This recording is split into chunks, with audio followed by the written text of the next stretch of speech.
जिंदगी और मौत के बीच बस एक सांस की दूरी होती है, या ये कहें कि एक गोली की दूरी। अभी सांस है, अभी नहीं। यही हुआ था दिल्ली से सटे नोएडा में इसी साल कुछ ही महीनों पहले। दिन दहाड़े खुली सड़क पर पूरा शहर सन रह गया, मानो उस खून से सने चिथड़े हर गली हर मोहल्ले में जा गिरे हों। नमस्कार, आदाब। क्राइम पेट्रोल सतर्क के ब्लैक हेडलाइंस के अध्याय के आज के एपिसोड में आप सबका स्वागत है। आज के एपिसोड में हम इंसानी रिश्ते, उनके सपने और लालच के चक्रव्यूह में फंसे उन लोगों की जिंदगी को देखेंगे जो एक खतरनाक अंजाम पर जा पहुंची थी।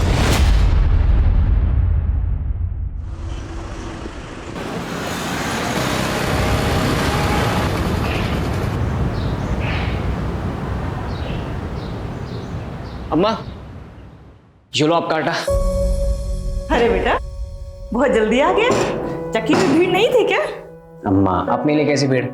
हम जहाँ खड़े होते चक्की की लाइन वहीं से शुरू हो जाती है। टीवी ज्यादा मत देखा कर, माथा खराब होने लगा है तेरा। मारा, अब ज्ञान देना शुरू मत करो यार। अच्छा ये सब छोड़, जल्दी से हाथ मुंह धो ले। मैं तेरे लिए गरम गरम फुलके डालती हूँ, तुझे बहुत पसंद है ना? हाँ ठीक है।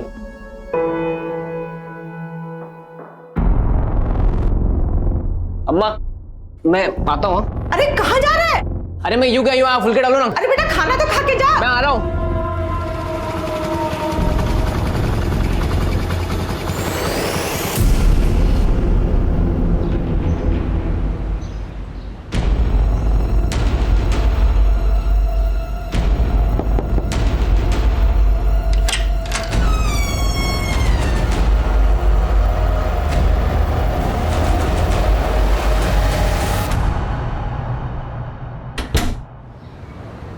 एक्शन।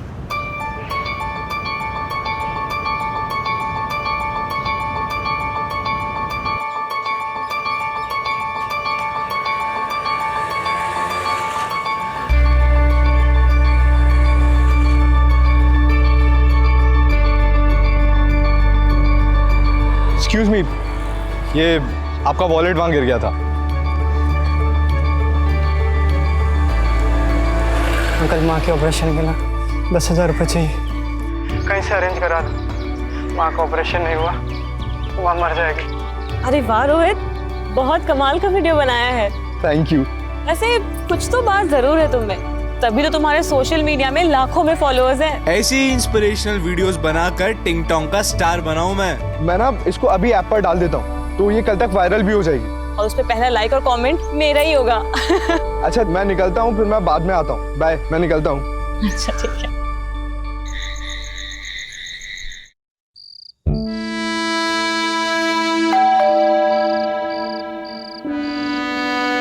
इस वक्त कौन हो सकता है?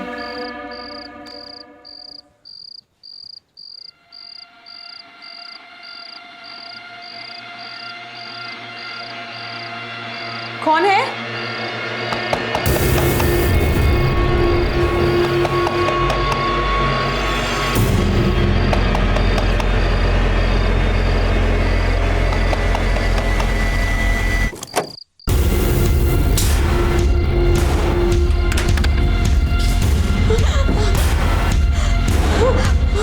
देखो, मेरे पास मत आना। कौन हो तुम?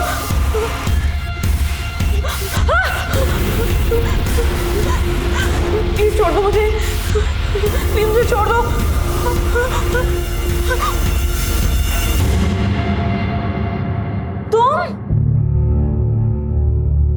तुमने तो मेरी जान निकाल दी थी। जान तो मैं तुम्हारी अब निकालूंगा, पूरे 3 महीने की कसर जो पूरी करनी है।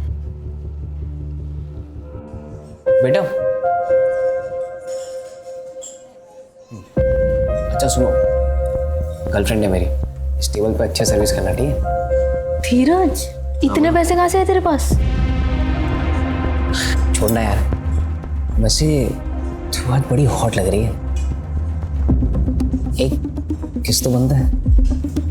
अब इतनी महंगी जगह पे लाए हो तो ना कैसे बोलूं?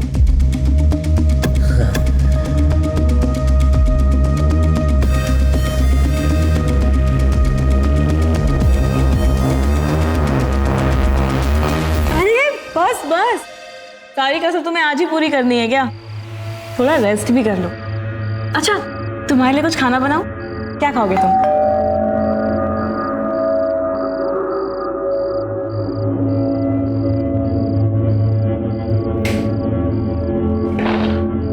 अरे भगत तू, भैया आपको फोन लग क्यों नहीं रहा है? मैडम आपसे बात करना चाहती है।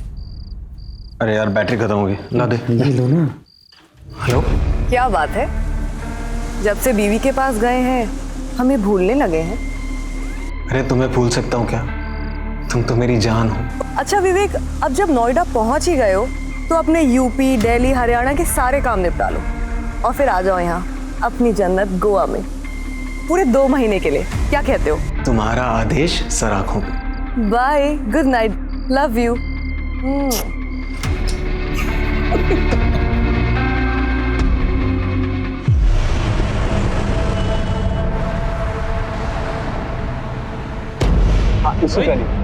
रोहित, विवेक भैया आए थे क्या? वो तो अभी निकले, वो इस तरफ गए। अरे यार, अब मैं कैसे जाऊं?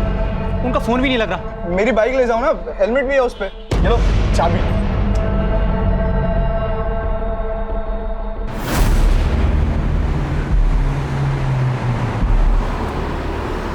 विवेक भैया,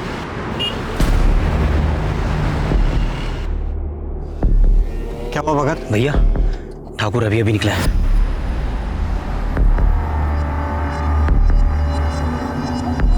जैसा बोला था वैसा सब कुछ प्लान के मुताबिक होना चाहिए, समझ गए?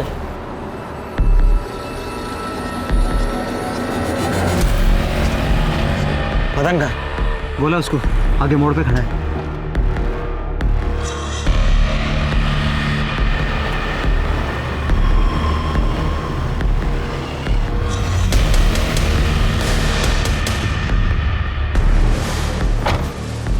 लोडेड है? पूरी भरी है भाई।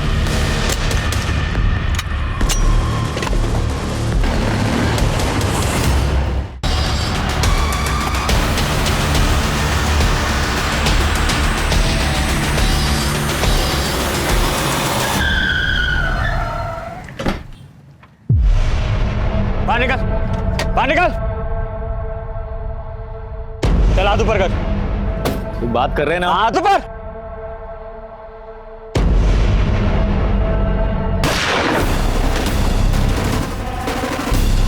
अरे चल, अरे पहुंच जाएगी, चल, छोड़ छोड़ दे।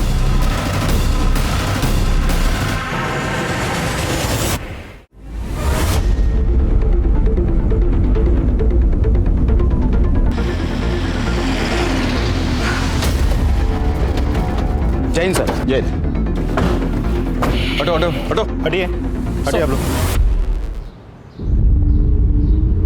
जैन सर। जैन सर, सामने कुछ लोग एक दूसरे पर गोलियां चला रहे थे। मैं यहाँ ड्यूटी पर था, उनको रोकने के लिए मुझे भी फायर करना पड़ा। ये चंदन ठाकुर है ना? ये तो पिछले हफ्ते इस जेल से रिहा हुआ है। देखो, विवेक जायसवाल यहाँ क्या कर रहे हैं वो नोएडा में? इस आदमी ने इस पूरे शूटआउट का वीडियो रिकॉर्ड किया सर। अच्छा, विवेक और उसके आदमी अपनी शक्ल हेलमेट और गमछे में छुपा रखी, लेकिन गाड़ी का नंबर नहीं छुपा पाए। एक काम करो, सारे पुलिस स्टेशन को अलर्ट करो और खबरियों को एक्टिवेट करो। विवेक को देखकर तो ऐसा कभी नहीं लगा कि वो एक शातिर अपराधी है, तो फिर क्यों उसने दिन दहाड़े भरी सड़क पर ठाकुर की जान लेने की कोशिश की और खुद मारा गया? दिन दहाड़े खुली सड़क पर जो भयंकर हत्याकांड हुआ था, वो क्या बस यहीं थम जाने वाला था, या फिर ये आने वाले तूफान का आगाज था? और कितनों का खून बहने वाला था, और कितनों के परिवार उजड़ने वाले थे।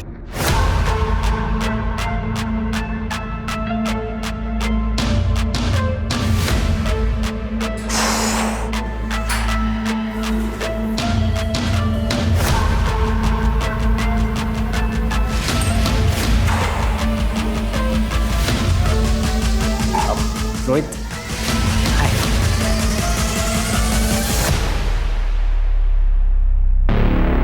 हाय। ये मेरी फ्रेंड है काजल। हाय काजल। हाय, मैं आपकी बहुत बड़ी फैन हूँ। Thank you so much. So Dheeraj, she is your normal friend और स्पेशल फ्रेंड? स्पेशल फ्रेंड मतलब मेरी गर्लफ्रेंड है भाई। I thought so.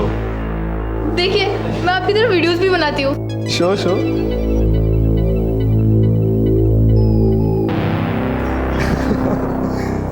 Good, good. The videos are really nice. You like them? Why don't we do one thing? हम एक video साथ में बनाएंगे. Really? Yeah, I mean, you got real talent and we'll put net on fire. Yes, yes.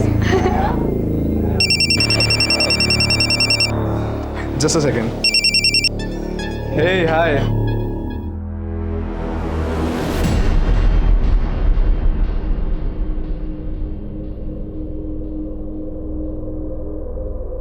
क्या हुआ? सब ठीक है ना? No, I'm fine. अच्छा, I'll leave. I'll see you guys later. Bye bye.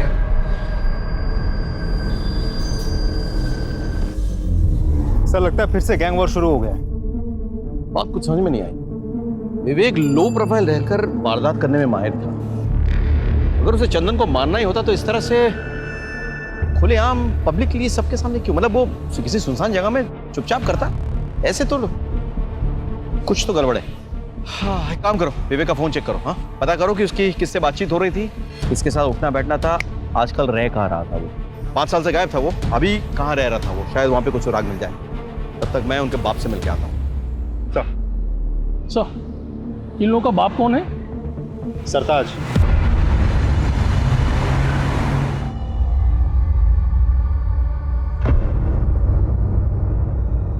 सरकार, आप?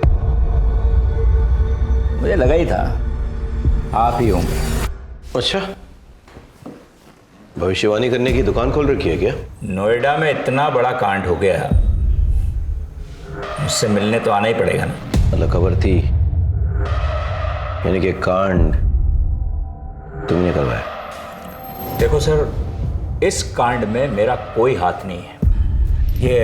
लेकिन 2 साल पहले ठाकुर ने अपना खुद का काम शुरू कर दिया और जो काम मैंने विवेक को सौंप रखा था उसके धंधे में भी हाथ डाला. फिर दोनों दुश्मन हो गए. बस इससे ज्यादा मुझे कुछ नहीं पता. 24 घंटे की मोहलत देता हूं. तफसील से सारी जानकारी चाहिए मुझे. 24 घंटे.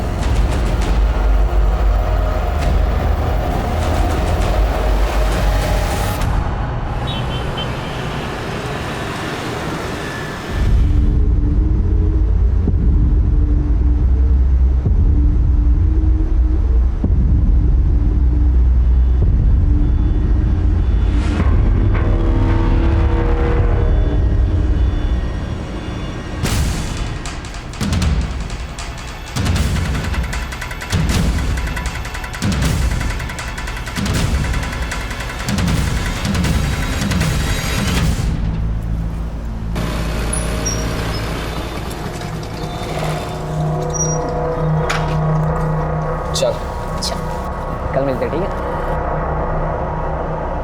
ये यहाँ क्या छुपा रहा है? कोई सरप्राइज है? ये कुछ नहीं है. तू मेरा अलावा किसी और से डेट कर रहा है ना? उसी के लिए लेना है गिफ्ट. तू पागल हो गई है क्या? तो दिक्कत क्या है? दिखा ना. काजल, मैंने कहा ना ऐसा कुछ नहीं है मेरे पास.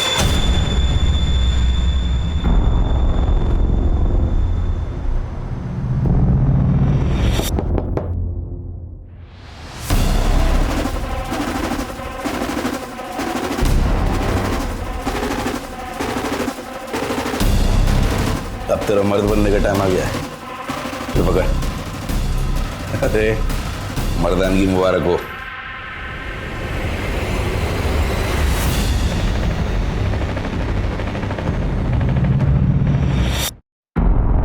क्या है? हाँ? अरे तू भी यार कुछ भी. अगले महीने क्या है? दिवाली है ना. तो दीदी अपने बच्चों के साथ घर आई हुई है. और अम्मा ने अपने भांजों के लिए कुछ खिलौना खरीदने के लिए गया है. तो बस वही हमने यही खरीदा है. मैं तो डरा ही दिया था. एक सेकंड, तुझे क्या लगा ये असली है? हाँ. हम कोई गैंगस्टर बनने वाले हैं क्या? वो धीरे बोल, कोई सुन लेगा. हाँ, तो हम किसी से डरते हैं क्या? नोएडा के होने वाले बादशाह हम. क्या बादशाह? हाँ. बाय. जवानी की दहलीज पर कदम रख रहे धीरज के हाथों में जानलेवा हथियार देकर क्या उसे भी गुमराह किया जा रहा था, या फिर धीरज खुद जानबूझकर गुनाह के दलदल में अपने पांव रखने जा रहा था? उसके मन में पिस्तौल की मदद से अपनी मर्दानगी साबित करने की ख्वाहिश क्यों और कहां से आई? और अभी अभी घटी घटना का 17 साल के धीरज से क्या वास्ता था?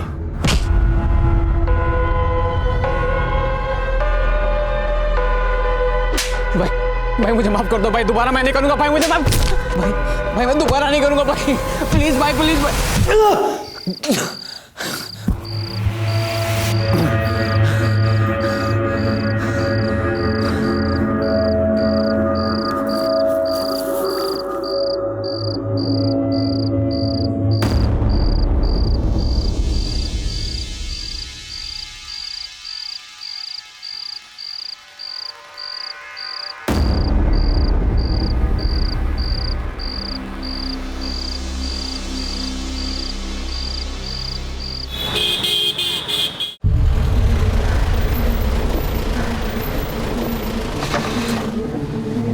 सर, विवेक जायसवाल के कॉल रिकॉर्ड्स। नोएडा सेक्टर 37 में रहता था विवेक जायसवाल? जी सर, कॉल रिकॉर्ड्स के मुताबिक पिछले 4-5 दिनों से रात भर उसके मोबाइल का लोकेशन वहीं का दिखा रहा है। पता करो वो किसके साथ रहता था, क्या क्या करता था। हाँ,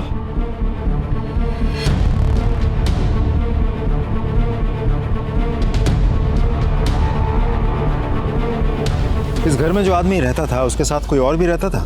हाँ साहब, उनकी बीवी रहती थी, उनसे ज़्यादा बातचीत नहीं थी हमारी। और दोनों के अलावा किसी और के भी आना जाना था? हाँ साहब, एक आदमी आता था। एक दिन मैं मार्केट जा रही थी तो उस आदमी के साथ में जाता हुआ मैंने देखा।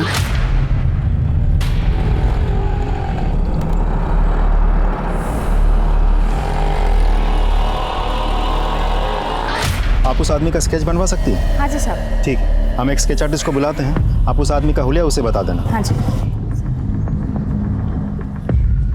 सर, आपसे एक इंटरेस्टिंग इन्फॉर्मेशन शेयर करनी है। बोलो। जो आदमी विवेक की गैर मौजूदगी में भी उसके घर जाता था और जिसका आना जाना विवेक की बात भी कुछ ज्यादा ही बढ़ गया था, पहचाना? भगत? ये तो विवेक का राइट हैंड मैन है। सर, इसे पैरोल मिली थी और ये भाग गया था। इंटरेस्टिंग। भगत। एक मिनट। हाँ विनय बोलो। सर, सेक्टर 2 हत्याकांड में जिस कार का इस्तेमाल हुआ था उसकी डिटेल्स हमें आरटीओ ऑफिस से मिल गई है। वो कार किसी भगत के नाम पर रजिस्टर्ड है। भगत को ढूंढना जरूरी है। अच्छा, उसका मोबाइल नंबर रजिस्टर्ड है क्या? नहीं सर। बाइक के बारे में कुछ पता चला? सर, बाइक के बारे में अभी भी जानकारी हम निकाल रहे हैं सर, अभी आरटीओ ऑफिस में ही है। ठीक है, ठीक है, ओके, कैरी ऑन। भगत को ढूंढना बहुत जरूरी है।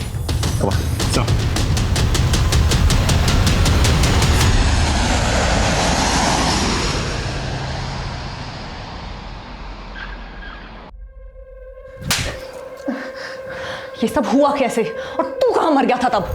माफ कर दे दीदी। देख भगत, माफी तुझे सिर्फ तब मिलेगी जब ये पूरे का पूरा केस बिना सबूत के सॉर्ट आउट हो जाएगा।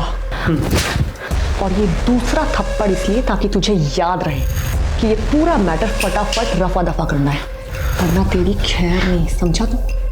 चल निकल यहां से, माफी का बच्चा। मैं गोवा रिटर्न जा रही हूँ, एक फ्लाइट की टिकट कराओ फटाफट। सर, सेक्टर 2 हत्याकांड में जिस बाइक का इस्तेमाल हुआ था उसकी डिटेल्स मिल गई हैं। एक मुकेश नाम का बंदा है सर, बाइक उसी के नाम रजिस्टर्ड है। मुकेश को बाहर बिठा कर रखा है। भेजो उनको। सर।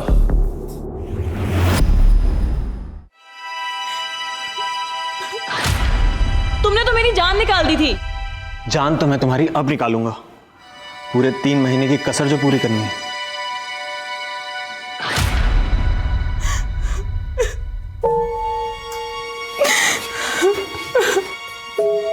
भाभी, खाना खा लीजिए भाभी। अरे ऐसा कब तक चलता रहेगा? अगर ऐसे ही चलता रहा तो ये खूबसूरत चेहरा मुरझा जाएगा। अब किसके लिए अपनी खूबसूरती बचा कर रखूं? जिसके लिए सजती संवरती थी वो तो हमेशा के लिए छिन गया मेरे से। सर, ये मुकेश और ये सुरेश है सर, ये दोनों फोटो स्टेट की दुकान चलाते हैं। इन्हें सेक्टर 2 वाले हत्याकांड का वीडियो दिखा।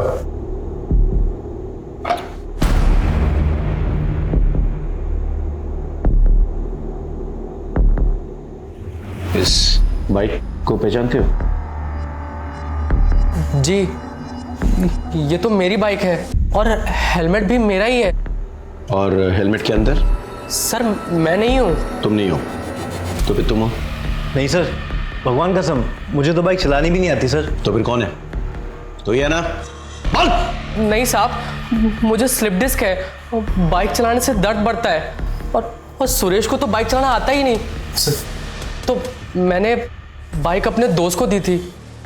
अच्छा, तो तुम्हारे गैंग में एक और मेंबर है? हमारी कोई गैंग नहीं है सर। अच्छा चल, कोई गैंग नहीं है, दोस्त है। कौन है दोस्त? रोहित। तो रोहित ने गोली चलाई?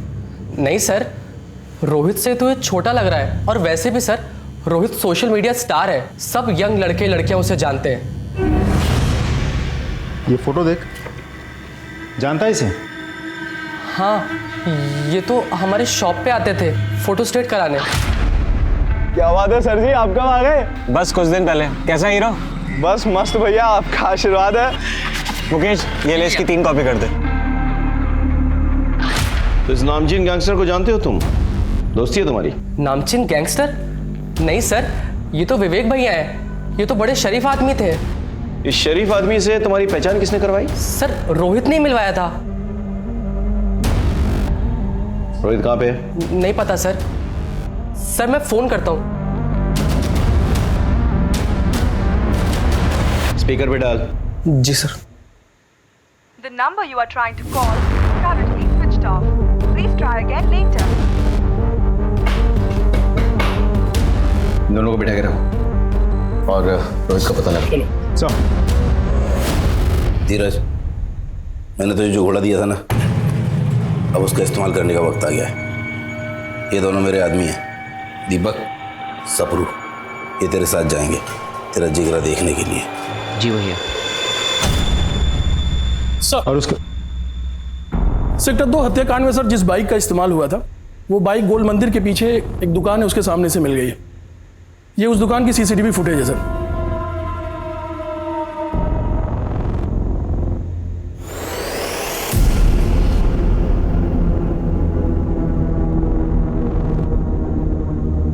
आसपास पता लगाओ किस तरफ निकले। सर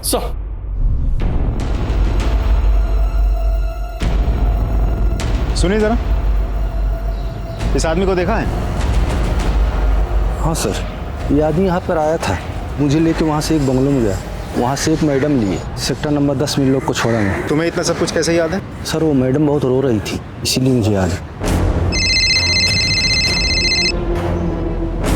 अभिषेक,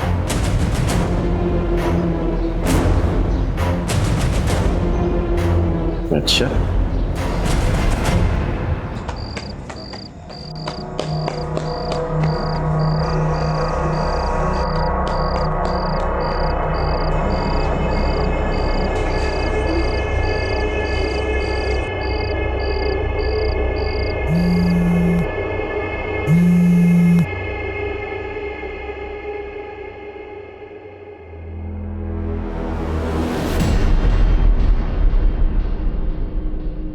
hello. Okay okay, no problem, मैं अभी आती हूँ। हाँ। हेलो अंकल, वो आपकी दुकान पे ना मेरी पर्स रह गई है, घर की चाबी भी उसी में है। माँ जगराते गई है, घर देर से लौटेगी। अब घर कैसे जाऊँ समझ ही नहीं आ रहा। नहीं, आपको यहाँ आने की कोई ज़रूरत नहीं है, मैं आती हूँ ना, मैं आपके घर आके दुकान की चाबी ले लूँगी, दुकान से अपनी पर्स लेके आपको चाबी लौटा दूँगी। हाँ, ओके, थैंक यू अंकल। मासूम काजल घर पे होने के बावजूद झूठ बोल रही थी। क्या वो इस केस से जुड़ी किसी बात को छुपा रही थी या किसी नए अपराध का खुद शिकार बन रही थी? मामला दिन ब दिन बिगड़ता जा रहा था। रागनी, अरे तू मुझे बहुत भाती है रे। अरे तेरा विवेक तो चला गया ना इस दुनिया से, अब कहाँ दर दर के ठोकर खाएगी। हाँ कर दे, रानी बना के रखूंगा, खुश रखूंगा तुझे। हाँ तो कह दे।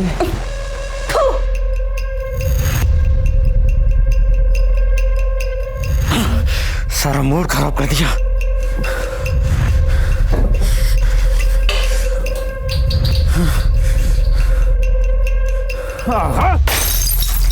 दो पैक मार कर आता हूं, फिर तुझसे प्यार करता हूं जी भर के।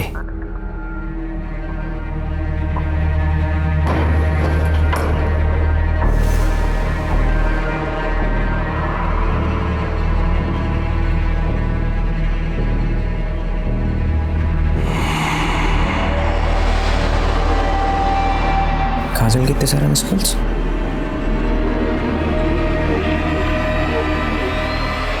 हाँ काजल,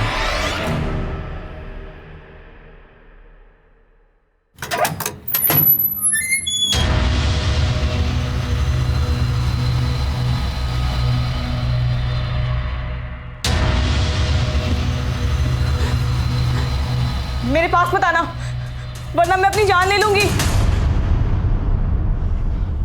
चलो खोलो।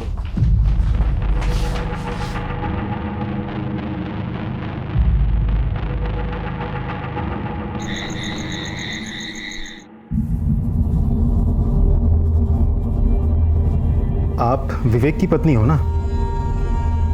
जी। किसने बांध के रखा था आपको ऐसे यहाँ? भगत ने। विवेक के मर्डर के बाद मैं बहुत घबरा गई थी। भगत मुझे बहला फुसला कर यहाँ लाया और मेरे साथ जबरदस्ती करने लगा। अरे आपके चाहने वाले अभी भी बहुत हैं, मैं हूं ना। जब मैंने उसे रोका तो उसने मुझे यहाँ बांध के रख दिया। आप चंदन ठाकुर को जानती हैं? जी। चंदन ठाकुर और विवेक के बीच में क्या दुश्मनी थी? चंदन ठाकुर एक बार हमारे घर आया था। विवेक, जरा इधर, ये जाओ उधर। विवेक, कौन है आप लोग? अरे बाहर निकल। ये घर में कैसे घुसा है? बाहर निकलिए, चलिए बाहर निकलिए। विवेक कहाँ है? आप लोग पहले घर से बाहर निकलिए। तेरे से जितना पूछ रहे उतना जवाब दे। विवेक कहाँ है? वो इस वक्त घर पे नहीं है, आप लोग घर से बाहर निकलिए फौरन। विवेक के साथ फेरे क्या पड़े? बहुत जुबान चलने लगी तेरी। हाँ? देखो, अपनी औकात में रह, समझी? बदतमीजी से बात मत करो मुझसे। बदतमीजी? ये ले, क्या करी बोल? बदतमीजी मत करो मुझसे। बदतमीजी तो अब बताता हूँ तुझे क्या बोली। इसे कहते हैं बदतमीजी, समझी? और विवेक आया तो कह देना कि तेरे तो कपड़े फाड़े हैं, उसे पूरा चीर दूंगा, समझी? जब मैंने विवेक को सारी बातें बताई तो विवेक चंदन पे बहुत गुस्सा हुए थे। चंदन ठाकुर ने तेरे साथ बदतमीजी की है ना, उसे मैं तेरे सामने घसीट कर लेकर आऊंगा। तेरे पैरों पे गिर के वो नाक रगड़ के माफी मांगेगा। विवेक मुझसे बहुत प्यार करते थे। वो तो बस यही चाहते थे कि चंदन को मेरे सामने लेकर आए। चिंता मत करो, चंदन का मर्डर करके मैं एक और गैंग वॉर नहीं शुरू करूंगा, लेकिन उसको उसके किए की सजा मिलनी चाहिए, तभी मेरे मन को शांति मिलेगी। तुम सच कह रहे हो ना? तुम्हारी कसम। I am pregnant. क्या? ये बात तुमने मुझे पहले क्यों नहीं बताई? मैं बस यूं गया और यूं आया। तुम फिक्र मत करो, चंदन ठाकुर पहले तुमसे माफी मांगेगा, फिर हम सेलिब्रेट करेंगे।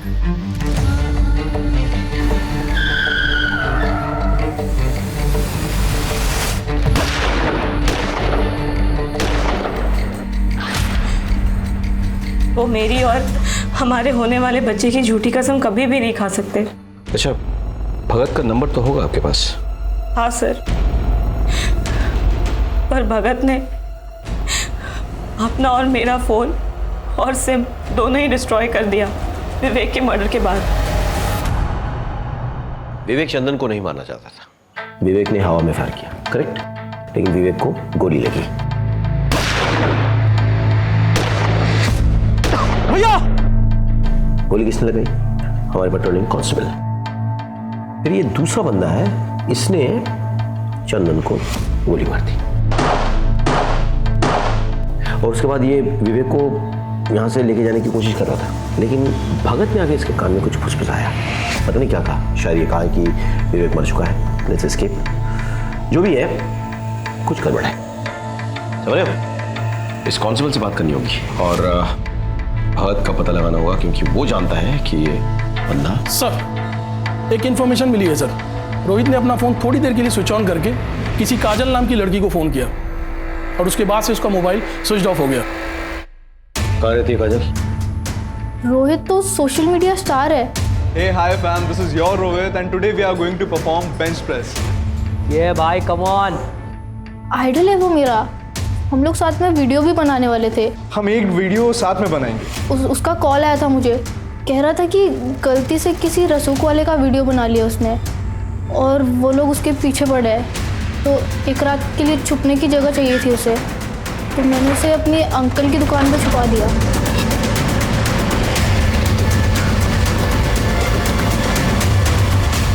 कौन से? ये दुकान है। शटर खोलो।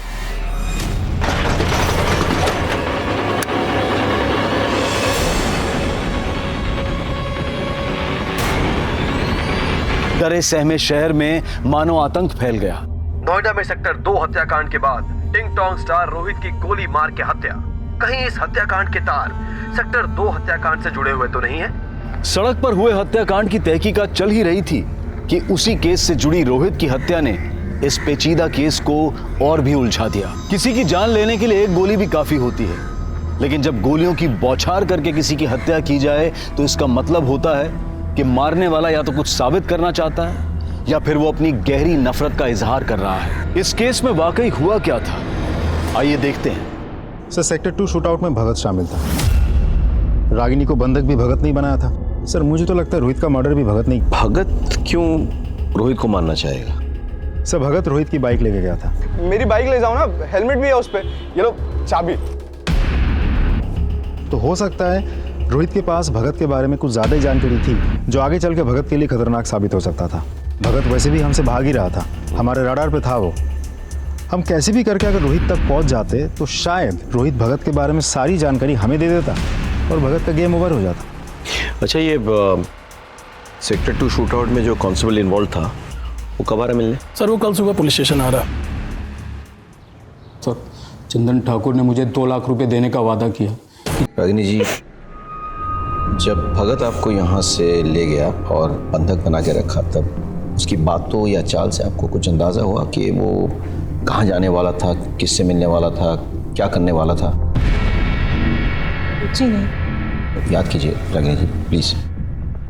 जाने से पहले आखिरी बार उसने आपसे क्या कहा था? यही कि मैं 2 पैक मार कर आता हूँ, फिर तुझसे प्यार करता हूँ जी भर के।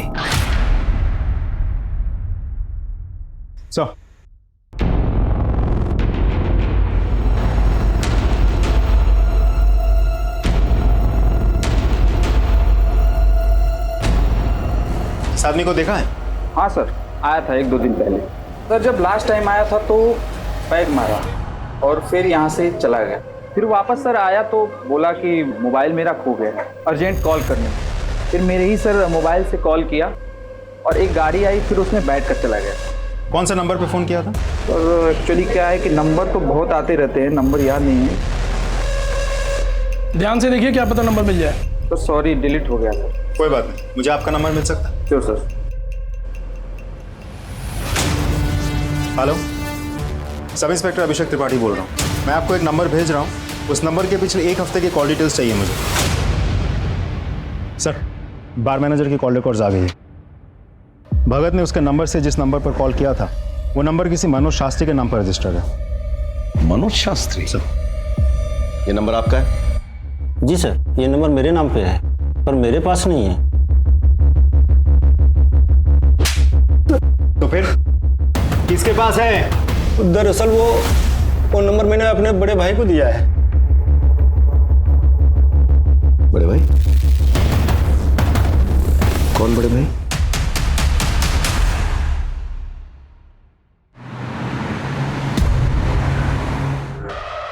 ग्रेटर नोएडा के पास जो गोडाउन्स हैं, उसमें गोडाउन नंबर 3 के पीछे एक छोटी सी रोड जाती है। वहाँ आगे जाके लेफ्ट में एक छोटा सा मकान है। भगत आपको वहीं मिलेगा। और वो तीसरा आदमी मदन? उसे भी मैंने वहीं भेजा है, भगत के पास।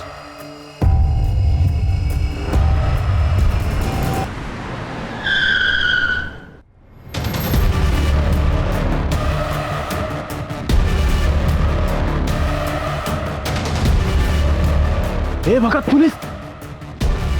सर, वो रहे। भाग! रुक रुक रुक रुक रुक।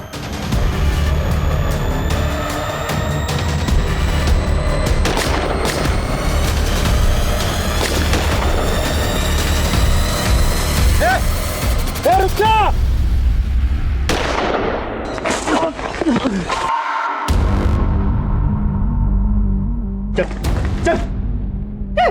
ऐसा क्यों किया तूने? बोल बोल, क्यों किया तूने ऐसा? बताता हूँ साहब। ठाकुर ने मुझे अपनी तरफ मिला लिया था। विवेक भैया की गर्लफ्रेंड नंदिता मैडम को भी मैंने इस प्लान में शामिल कर लिया था। उनके कहने पर ही विवेक भैया गोवा से नोएडा अपनी पत्नी से मिलने आए और हमने ठाकुर को किडनैप करने का प्लान बनाया। ठाकुर को किडनैप करके माफी मंगवाना हमारा मकसद नहीं था साहब। हम तो चाहते थे कि इस गहमा गहमी में विवेक भैया फंस जाएं और हम कांस्टेबल असद के हाथों उन्हें मरवा दें। लेकिन मदन ने ठाकुर को मार दिया। हमारा प्लान फेल हो गया साहब। कहाँ मिलेगी नंदिता? नंदिता कहाँ मिलेगी? गोवा में आराम भोली बीच के पास। गोवा पुलिस से कांटेक्ट करो, नंदिता को अरेस्ट करने का इंतजाम करो। सब अब बताओ, रोहित को क्यों मारा? नहीं साहब, मैंने रोहित को नहीं मारा। मैं रोहित को क्यों मारूंगा साहब? अभी भी छिपा रहा है? हाँ, और पिटेगा? बोल, रोहित को क्यों मारा, कैसे मारा, किसकी मदद से मारा, बोल। साहब आपको सब कुछ तो बता दिया। अगर मैं रोहित को मारता तो वो भी बता देता ना साहब। भगवान का मैंने रोहित को नहीं मारा साहब। क्या इस प्लान में विवेक की पत्नी शामिल थी? नहीं सर, वो तो सीधी सादी औरत है।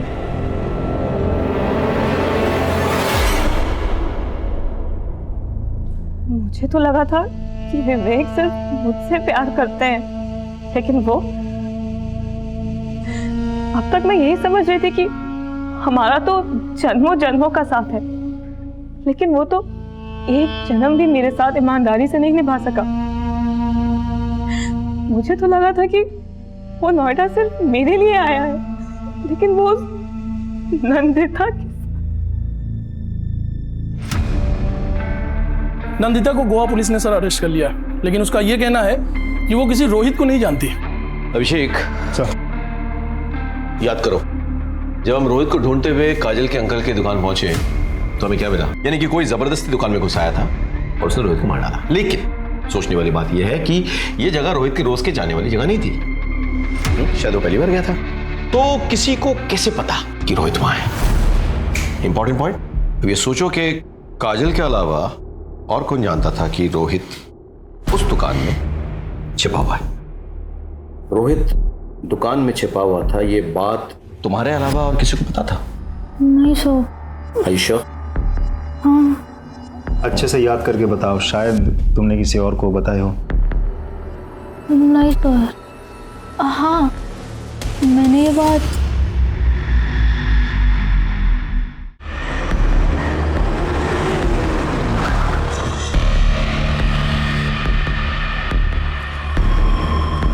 धीरज, तुमसे कुछ पूछताछ करनी है हमें। काजल,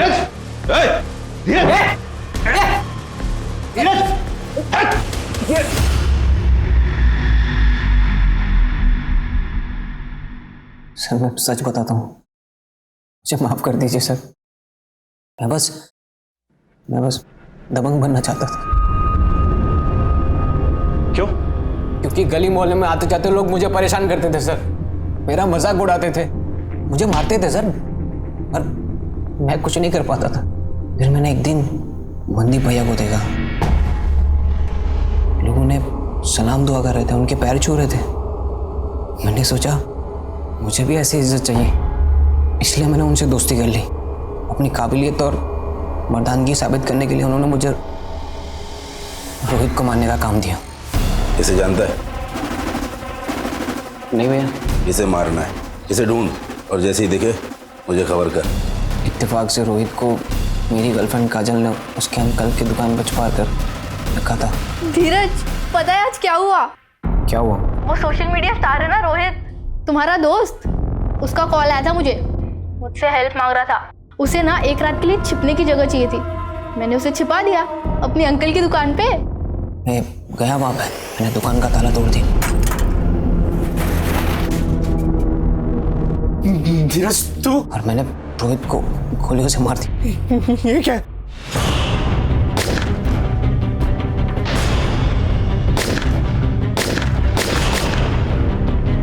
सर मैंने बहुत सारी गोलियां चलाई वहाँ पे।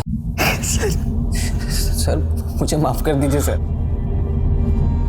सर मुझे माफ कर दीजिए। बता दो साहब, वो रोहित एक नंबर का चीटर था साहब। उसने मुझसे 30 लाख रुपए लिए थे साहब, और अपने किसी दोस्त के नाम पर प्रॉपर्टी में इन्वेस्ट किया। वहां उसका पैसा डूब गया, और जब मैंने उससे अपना पैसा मांगा साहब मुकर गया साहब। वो साहब इसके लिए मैंने रोहित को धमकी दी,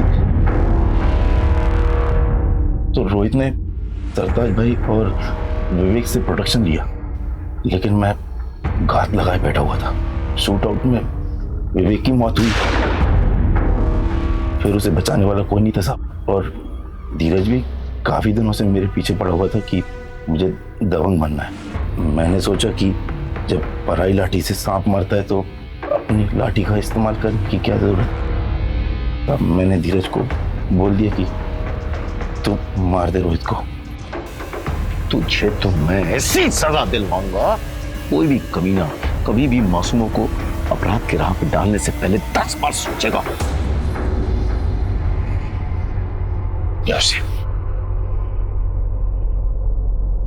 आमतौर पर आपराधिक जीवन की शुरुआत कच्ची उम्र में होती है।